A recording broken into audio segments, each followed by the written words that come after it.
ताजमहल के पास व्यावसायिक गतिविधियां प्रतिबंधित। ताजमहल के पास सुप्रीम कोर्ट ने व्यावसायिक गतिविधियों पर प्रतिबंध लगाया। 500 मीटर के दायरे में व्यावसायिक गतिविधियां बैन। सुप्रीम कोर्ट ने तत्काल प्रभाव से रोकने का आदेश दिया। सुप्रीम कोर्ट ने आगरा डेवलपमेंट अथॉरिटी को दिए निर्देश। दुकानदारों ने अर्जी के जरिए कोर्ट में की थी शिकायत। उत्तराखंड अंकिता भंडारी हत्या केस पहुंचा सुप्रीम कोर्ट। उत्तराखंड में अंकिता भंडारी की हत्या का मामला सुप्रीम कोर्ट पहुंचा। एक वकील ने अंकिता की हत्या का हवाला देकर पटवारी पुलिस सिस्टम को चुनौती दी। वकील ने सीजेआई से एससी में लंबित मामले में पक्षकार बनने की मांग की। सीजेआई ने कहा मुख्य मामले के साथ उनके पक्ष को भी सुना जाएगा। लखनऊ में विकास दुबे के भाई के ऊपर प्रशासन का कसा शिकंजा। विकास दुबे के भाई दीप प्रकाश दुबे का मकान किया गया सील। लखनऊ के कृष्णा नगर क्षेत्र में है विकास दुबे के भाई दीप प्रकाश दुबे का घर। 297 वर्ग मीटर में बना है विकास दुबे के भाई दीप प्रकाश दुबे का घर।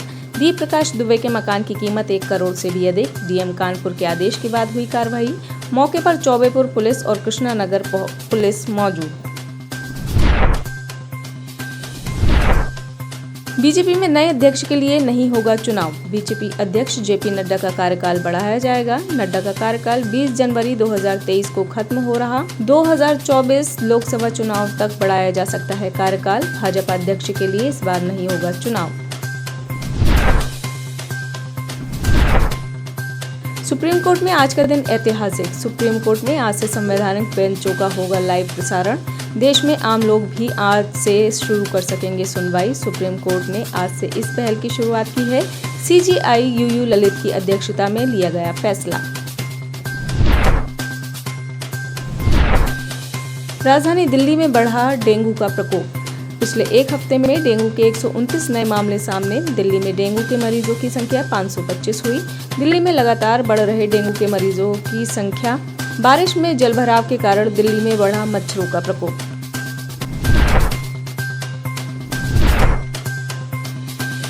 यूपी, एमपी, पंजाब, दिल्ली, केरल, गुजरात, कर्नाटक और असम में एनआईए की छापेमारी। 8 राज्यों के 25 ठिकानों पर एनआईए ने की छापेमारी। एनआईए ने पीएफआई से जुड़े 6 लोगों को किया गिरफ्तार। पीएफआई की कई सदस्यों को हिरासत में लिया गया है। पहले की छापेमारी में मिली लीड के आधार पर हो रही है रेड। मेरठ से लेकर बुलंदशहर तक लगातार चल रही है एनआईए की छापेमारी। एम्स ने एसआईटी को सौंपी अंकिता भंडारी की पीएम रिपोर्ट। अंकिता भंडारी की पीएम रिपोर्ट में 5 जगह चोट के निशान का जिक्र। पानी में डूबना, दम घुटने से हुई मौत। पोस्टमार्टम दुष्कर्म की पुष्टि नहीं। संदेह के चलते सैंपल फॉरेंसिक जांच को भेजा गया।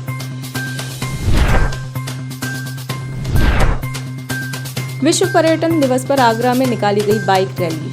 विश्व भर में आज मनाया जा रहा है पर्यटन दिवस। ताजनगरी में भी पर्यटन दिवस पर निकाली गई बाइक रैली। डीएम नवनीत चहल ने किया फ्लैग ऑफ। ताजनगरी के स्मारकों पर भ्रमण करेगी बाइक रैली। सर्किट हाउस से सिकंदरा, एतमादौला, आगरा फोर्ट होते हुए बाइक रैली पहुंचेगी ताजमहल। ताजनगरी में धूमधाम से मनाया जा रहा है पर्यटन दिवस।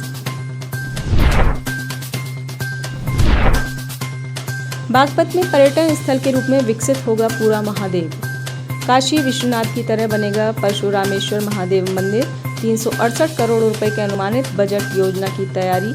मंदिर से लेकर आसपास की जगह को किया जाएगा विकसित। पर्यटकों को बुलाने के लिए हर सुविधा उपलब्ध कराने की तैयारी। पूरे गांव में स्थित है ऐतिहासिक परशुरामेश्वर मंदिर।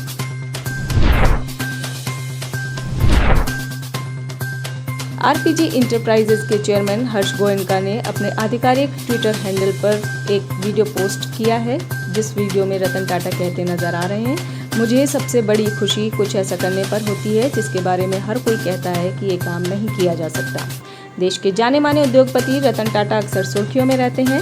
वे अपने कामकाज के अलावा अन्य वजहों से भी चर्चा में रहते हैं।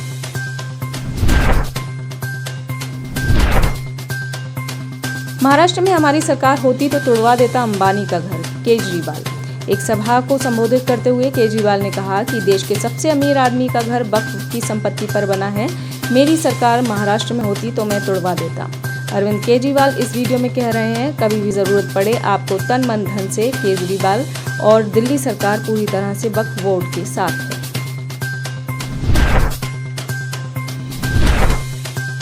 बीजेपी के नए प्रभारियों की बैठक संपन्न। बीजेपी के नए प्रभारियों की आज सुबह 9:30 पर मुख्यालय पर हुई बैठक। ज्यादातर प्रभारी अपने राज्यों का दौरा पूरा कर चुके हैं। बनेगी चुनाव के तैयारियों की रूपरेखा।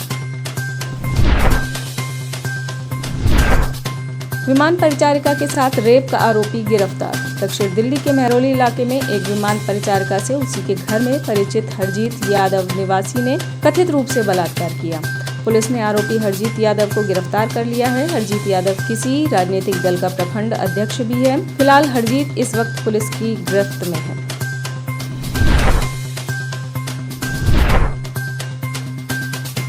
पीएम मोदी ने जापान के प्रधानमंत्री फुमियो किशिदा से की द्विपक्षीय वार्ता। पीएम मोदी जापान के दिवंगत पूर्व प्रधानमंत्री शिंजो आबे के अंतिम संस्कार में शामिल होने के लिए जापान पहुंचे।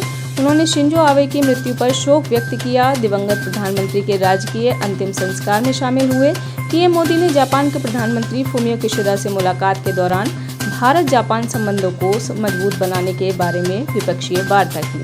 द्विपक्षीय वार्ता के दौरान पीएम मोदी ने कहा, दिवंगत पूर्व पीएम शिंजो आबे ने भारत जापान संबंधों को बेहतर बनाया। उन्होंने बड़े स्तर पर कई क्षेत्रों में इस रिश्ते का विस्तार भी किया।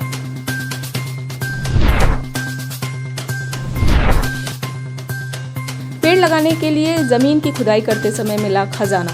जमीन खोदने पर खजाने से भरा बक्सा मिलने जैसी फिल्मी एक घटना इजराइल के गाजा पट्टी में सामने आई है, जहां फिलिस्तीन का एक किसान जमीन में खुदाई कर रहा था और खोदते खोदते उसे खजाना मिल गया। जानकारों के अनुसार यह अभी तक का सबसे पुरातात्विक खजाना है। आज से 1200 साल पहले समंदर में डूब गया था एक ऐतिहासिक जहाज। इजराइल में मिला समुद्री खजाना वही खजाना हो सकता है। बांग्लादेश में बढ़ती जा रही है धार्मिक कट्टरता। बांग्लादेशी हिंदू क्रिकेटर लिटिन दास को कुछ कट्टरपंथी खुलेआम धमका रहे हैं। अपने फेसबुक पोस्ट में बांग्लादेशी बल्लेबाज ने देवी दुर्गा की एक मूर्ति की तस्वीर को शेयर किया था और कैप्शन में लिखा था कि शुभ महालय मां दुर्गा आ रही है। इसके तुरंत बाद कट्टरपंथी उनकी टाइमलाइन पर उतर लाए और लिटिन दास को हिंदू धर्म के अनुयायी होने की गाली देने लगे।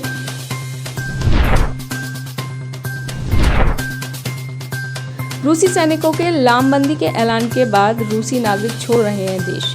रूस के राष्ट्रपति व्लादिमीर पुतिन के सैनिकों की लामबंदी के ऐलान के बाद से रूसी नागरिक देश छोड़ने की फिराक में जुटे हैं। जिन्हें फ्लाइट मिल रही है वो फ्लाइट से, लेकिन सैकड़ों लोग सड़क मार्ग से भी रूस छोड़ने की तैयारी में हैं। फरवरी से अब तक जॉर्जिया की राजधानी तबिलिसी में 40,000 से ज़्यादा रूसी नागरिक आ चुके हैं।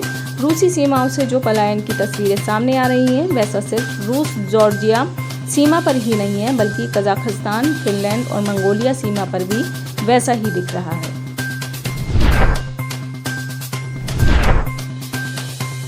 तीस सितंबर को यूक्रेन को रूसी संघ में विलय की घोषणा कर सकते हैं पुतिन। ब्रिटिश रक्षा मंत्रालय ने मंगलवार को कहा है कि रूस के राष्ट्रपति व्लादिमीर पुतिन 30 सितंबर को संसद में अपने संबोधन के दौरान यूक्रेन के कब्जे वाले क्षेत्रों को रूसी संघ में शामिल करने की घोषणा कर सकते हैं। रक्षा मंत्रालय ने ट्विटर पर अपनी ब्रीफिंग में कहा कि इन क्षेत्रों में चल रहा जनमत संग्रह मंगलवार को खत्म होने वाला है।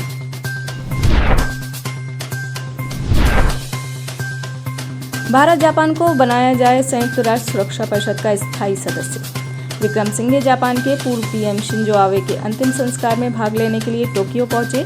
मंगलवार को जापान के विदेश मंत्री योशिमासा हायाशी के साथ एक बैठक के दौरान विक्रमसिंघे ने जापान द्वारा श्रीलंका अंतर्राष्ट्रीय मंच पर दिए गए समर्थन की सराहना करते हुए उन्होंने संयुक्त राष्ट्र सुरक्षा परिषद के स्थायी सदस्य बनने के लिए जापान और भारत दोनों के अभियान का समर्थन करने की सरकार की इच्छा व्यक्त की है। श्रीलंका के राष्ट्रपति रानिल विक्रमसिंघे ने भारत और जापान को संयुक्त राष्ट्र सुरक्षा परिषद का स्थायी सदस्य बनाने की पैरवी की है। उन्होंने कहा कि वे और उनकी सरकार इसका समर्थन करेंगी।